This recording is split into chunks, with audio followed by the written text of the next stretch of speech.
Good morning dear students and friends. आप सभी का मेरे online YouTube channel Shri Mahesh chemistry classes में हार्दिक स्वागत, अभिनंदन। तो इस कोरोना महामारी के दौर में घर पे बने रहिए, घर पे रहिए, सुरक्षित रहिए तथा वर्तमान की परिस्थितियों को देखते हुए अध्ययन का एकमात्र उपाय बचा है ऑनलाइन स्टडी। तो इसके लिए आवश्यक है कि आप घर पर बैठ करके पूरा वीडियो देखें, उसे समझिए और फिर नोट्स लिखिए। अगर कोई दिक्कत हो तो आप बेझिझक मुझे कमेंट्स करें, अपनी समस्याएं रखें और अगर आपको अच्छा लगता है तो प्लीज़ इसे लाइक करें, अपने फ्रेंड्स के साथ शेयर करें और जिसने अब तक मेरे चैनल को सब्सक्राइब नहीं किया है वो इसे सब्सक्राइब करें। आज हम लेंगे अपना लेसन चलना लेसन नंबर 3 इलेक्ट्रोकेमिस्ट्री, विद्युत रसायन। इस विद्युत रसायन में आज हम लेने जा रहे हैं टॉपिक इलेक्ट्रोड पोटेंशियल, इलेक्ट्रोड विभव, इलेक्ट्रोड विभव।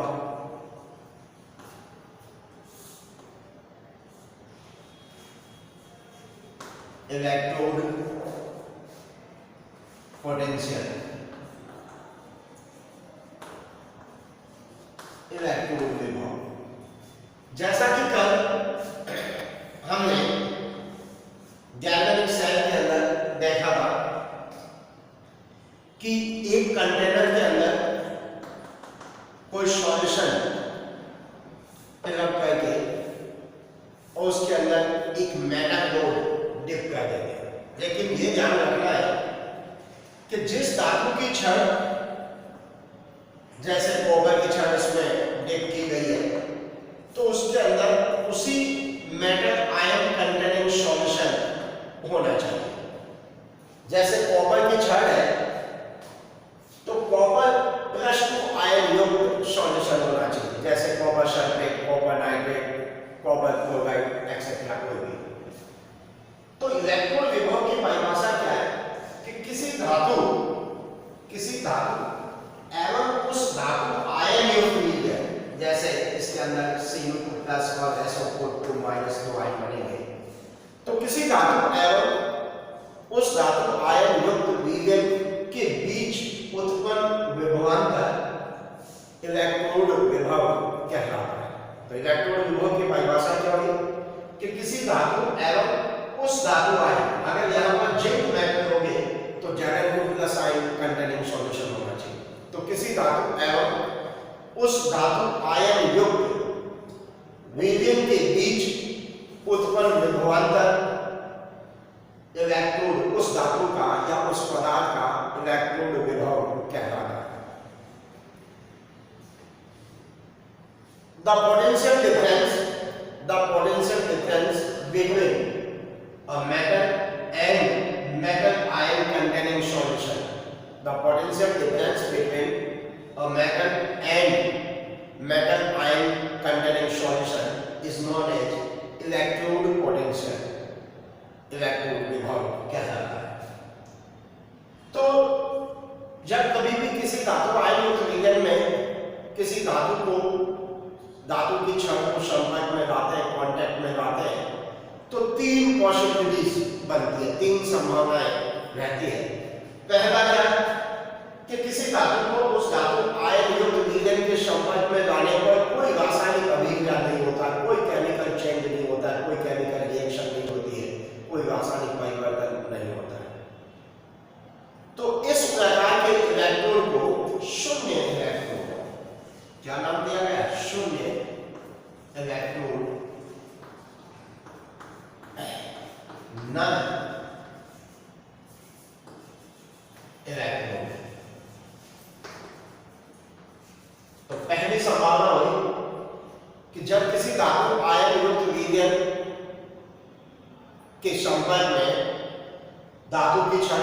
संपर्क में आते हैं तो कोई रासायनिक परिवर्तन नहीं होता, अर्थात न तो ऑक्सीकरण होता है और न ही अपचयन होता है। तो इस प्रकार के इलेक्ट्रॉन को शून्य इलेक्ट्रॉन कहते हैं। When a metal bond is kept in contact with metal ion containing solution, then there is no chemical change, that is neither oxidation nor reduction take place, then such type of electrode is known as null electrode, शून्य electrode कहलाता है। दूसरी possibility कि एक धातु जब धातु ion युक्त विलयन के संपर्क में आता है तो वह धातु अपने बाह्यतम कोश में उपस्थित इलेक्ट्रॉन को त्याग कर धातु आयन के रूप में विलयन में घुलता जाए। जैसे ये धातु कॉपर 2+ आयन विलयन में जैसे संपर्क में आता है तो ये मेटल भी Cu2+ आयन के बॉन्ड में डिसॉल्व होता जाएगा, घुलता जाएगा।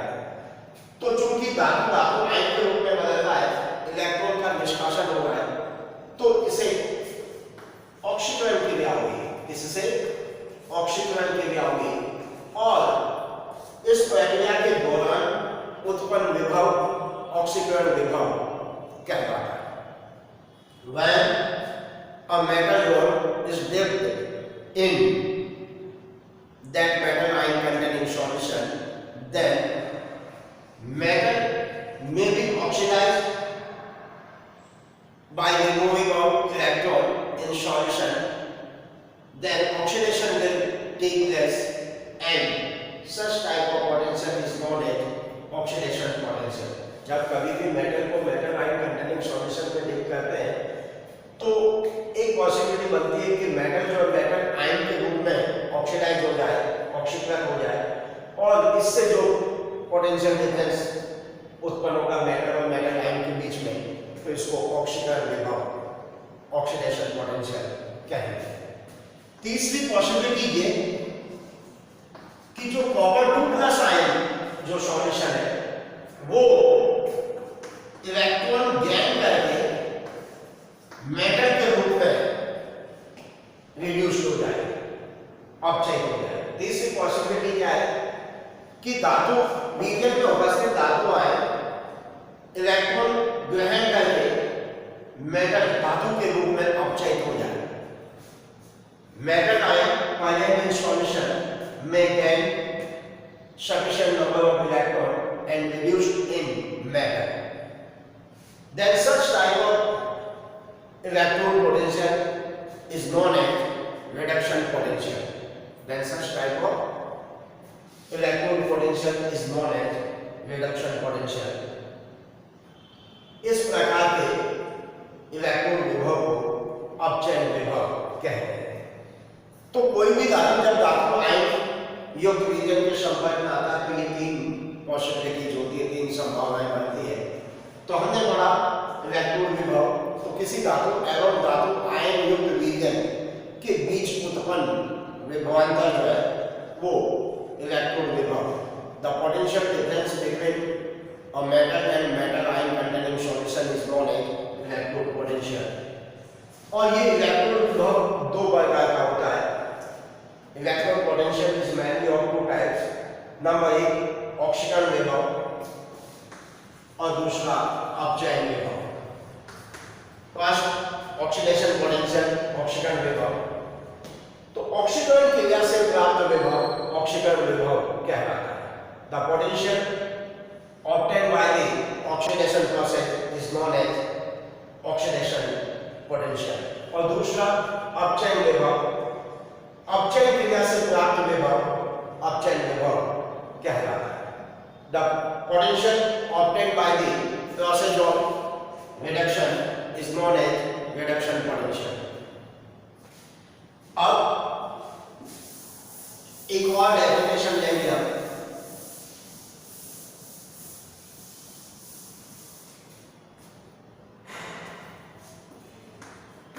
Cell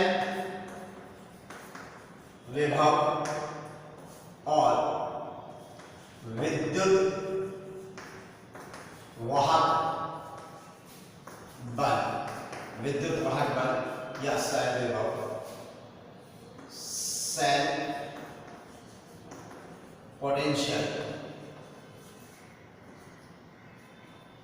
object EMF, cell potential और इलेक्ट्रोमोटिव फोर्स EMF। तो शेल विभव खुले परिपथ में दोनों इलेक्ट्रॉनों के बीच उत्पन्न विभवांतर शेल विभव कहलाता है। खुले परिपथ में दोनों इलेक्ट्रॉनों के बीच उत्पन्न विभवांतर विद्युत वाहक बल या शेल विभव कहलाता है। The potential difference produced in open circuit is known as cell potential or electromotive force. The potential difference produced during open circuit is known as electromotive force or cell potential. खुले परिपथ में उत्पन्न जो दोनों इलेक्ट्रॉनों के बीच का जो विभवांतर है वो क्या कहलाता है? शेल पोटेंशियल या इलेक्ट्रोमोटिव फोर्स।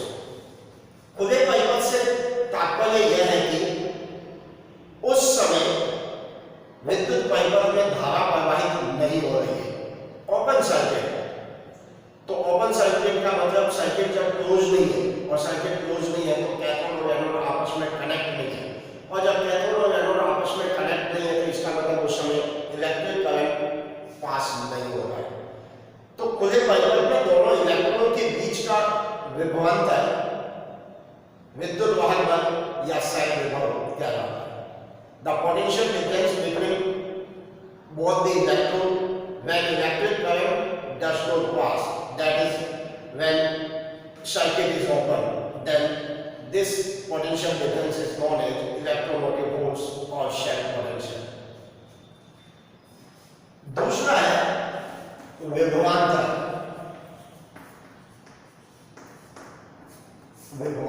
पोटेंशियल डिफरेंस, देखिए तो शेल पोटेंशियल है और EMF है, और दूसरा विभवांतर पोटेंशियल डिफरेंस। बंद परिपथ से तात्पर्य जब उसमें परिपथ में विद्युत धारा प्रवाहित हो रही हो, तो बंद परिपथ में दोनों इलेक्ट्रॉनों के बीच विभव का अंतर उस शेल का विभवांतर कहलाता है। दोनों में सिर्फ डिफरेंस यही है शेल विभव और विभवांतर में कि शेल विभव में दोनों इलेक्ट्रॉनों के बीच का विभवांतर उस समय जब उसमें इलेक्ट्रिक करंट पास नहीं हो रहा, विद्युत धारा प्रवाहित नहीं हो रही हो, अर्थात परिपथ खुला है। और विभवांतर क्या है कि यह उस समय का दोनों इलेक्ट्रॉनों के बीच का विभवांतर है जब परिपथ बंद हो, अर्थात विद्युत धारा प्रवाहित हो रही हो। तो ये तो हुआ शेल विभव। तो खुले परिपथ में दोनों इलेक्ट्रॉनों के बीच के विभव का अंतर शेल विभव या विद्युत वाहक बल कहलाता है। और विभवांतर कि यह दोनों इलेक्ट्रॉनों के बीच का उस समय का विभवांतर है जब परिपथ में विद्युत धारा प्रवाहित हो रही हो। तो बंद परिपथ में दोनों इलेक्ट्रॉनों के बीच उत्पन्न विभव में अंतर उस शेल का विभवांतर कहलाता है। The potential difference between both the electron when circuit is closed is known as potential difference. तो ये शेल पोटेंशियल और विभवांतर में अंतर हुआ, दोनों के डेफिनेशन। अब एक क्वेश्चन ये भी बन सकता है कि डिफरेंशिएट बिटवीन शेल विभव, विद्युत वाहक बल एवं विभवांतर। शेल विभव और विभवांतर में अंतर देखिए। डिफरेंशिएट बिटवीन शेल पोटेंशियल और EMF एंड पोटेंशियल डिफरेंस। तो पहला तो क्या हो जाएगा कि यह दोनों इलेक्ट्रॉनों के बीच का विभवांतर जब परिपथ में विद्युत धारा प्रवाहित नहीं हो रही, यह दोनों इलेक्ट्रॉनों के बीच का विभवांतर है जब परिपथ में विद्युत धारा प्रवाहित नहीं हो रही।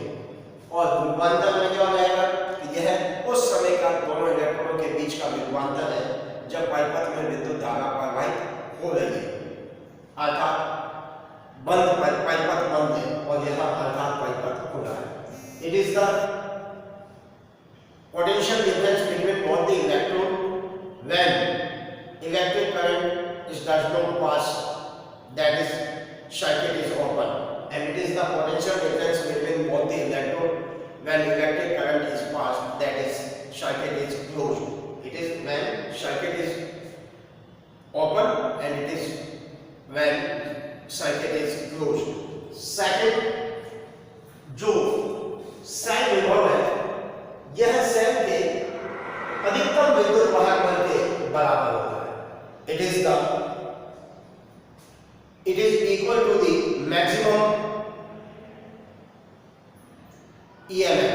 It is equal to the maximum EMF. यह सेल के EMF of the cell, यह सेल के अधिकतम विद्युत वाहक बल के बराबर होता है। और विभवांतर जो है जब सर्किट क्लोज होता है तो कुछ न कुछ धारा की हानि होती है, कुछ न कुछ इलेक्ट्रिक करंट लॉस होता है, इसलिए यह सेल के अधिकतम विद्युत वाहक बल से कुछ कम होता है। It is always slightly less than the maximum EMF of the cell. यह हमेशा सेल के अधिकतम विद्युत वाहक बल से कम होता है। थर्ड है, it can not be measured by voltmeter, it is measured with the help of potentiometer. यह इसका मापन वोल्टमीटर से या वोल्टमीटर से नहीं किया जा सकता है। इसका मापन जो है सेल विभव का मापन विभव मापी द्वारा किया जाता है। तो क्या हो गया तीसरा अंतर कि इसका मापन वोल्टमीटर से नहीं किया जा सकता है, इसे विभव मापी द्वारा मापा जाता है। It can not be measured with the help of voltmeter, it can be measured with the help of potentiometer. और इसका मापन वोल्टमीटर से भी किया जा सकता है। It can be measured with the help of voltmeter। तो ये डिफरेंस हुआ सेल विभव और विभवांतर। अब एक है स्टैंडर्ड हाइड्रोजन इलेक्ट्रोड, मानक hydrogen electrode, SHE standard hydrogen electrode, मानक हाइड्रोजन इलेक्ट्रोड। वैसे तो हम 11th में भी ये पढ़ चुके हैं, लेकिन फिर से एक बात बता दें कि एक बीकर के अंदर 1 नॉन-मैग्नेटिक और 1 मोलैरिटी का HCl, aqueous solution of HCl of 1 non-magnetic. HCl solution कहते हैं 1 नॉन-मैग्नेटिक और 1 मोलैरिटी का, और एक प्लैटिनम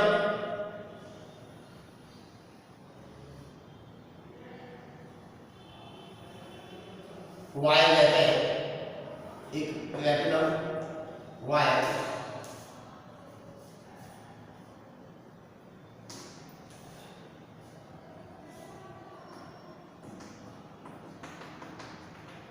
ये प्लैटिनम तार, प्लैटिनम वायर। देखिए एक बीकर के अंदर इकाई सक्रियता का, इकाई सांद्रता का HCl रीजन लेकर के एक काले प्लैटिनम से लैप किए हुए प्लैटिनम वायर, ये PT कॉइल जो प्लैटिनम तार से जुड़ा रहता है और उसके ऊपर काले प्लैटिनम का लैप किया होता है। फिर और ये पूरा का पूरा प्लैटिनम तार जो platinum wire is closed with the help of glass tube, एक कांच की नली द्वारा बंद रहता है और इसमें एक वायुमंडलीय दाब 1 एटमॉस्फेरिक प्रेशर पर H2 गैस पास करता है। तो हाइड्रोजन गैस इसमें डिसॉल्व हो जाती है और एक्स्ट्रा जो हाइड्रोजन है वो बबल्स के फॉर्म में बाहर निकल जाती है। इस प्रकार बना जो इलेक्ट्रोड है वो SHE स्टैंडर्ड हाइड्रोजन इलेक्ट्रोड, मानक हाइड्रोजन इलेक्ट्रोड कहलाता है। तो ये इलेक्ट्रोड जो है वो मानक हाइड्रोजन साइंटिस्ट थे नर्स्ट ने इसका इलेक्ट्रॉन विभव अपनी स्वेच्छा से शून्य माना और इस इलेक्ट्रोड का उपयोग संदर्भ इलेक्ट्रोड रेफरेंस इलेक्ट्रोड के रूप में करते हैं। तो जिस मेटल का, जिस धातु का, जिस पदार्थ का अपने को इलेक्ट्रोड पोटेंशियल, इलेक्ट्रोड विभव डिटरमाइन करना है, अपने को प्राप्त करना हो, उसको इसके साथ कनेक्ट कर देते हैं, इसके साथ जोड़ दिया जाता है।